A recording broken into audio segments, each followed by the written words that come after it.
C'est à cause de sa voix que Willy Bardon a été mis en examen.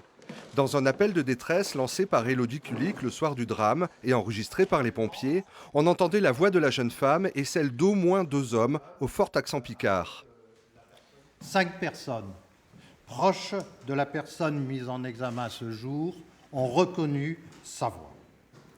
La personne déférée ce jour a varié dans ses déclarations, admettant à un moment donné que la voix se trouvant sur la bande sonore était la sienne, puis disant que ladite voix, en réalité, ressemblait uniquement à la sienne.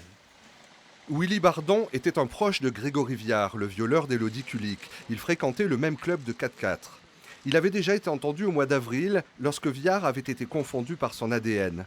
Mais son avocat décrit un homme sans histoire, abasourdi par les faits qu'on lui reproche. C'est quelqu'un qui est inséré, quelqu'un qui n'a jamais été inquiété par les services de police de quelconque façon que ce soit, à l'exception de cette affaire. Pour le reste, c'est quelqu'un qui est présumé innocent et je souhaiterais en tout état de cause que cette présomption d'innocence soit respectée. Pour Jackie Kulik, le père de la jeune femme, cette mise en examen est une délivrance. Pour moi, c'est vraiment quelque chose de magnifique. Je vous rappelle qu'au début de l'enquête, on n'avait pas grand-chose. Un ADN qui n'était pas fiché. Et puis la bande sur laquelle Élodie appelle. Et ces 2 éléments ont permis de trouver les assassins de ma fille. Au moins 2 déjà. C'est une délivrance pour vous? Tout à fait, c'est une délivrance. Il y a 11 ans, vous l'imaginez, ça fait 11 ans que j'attends.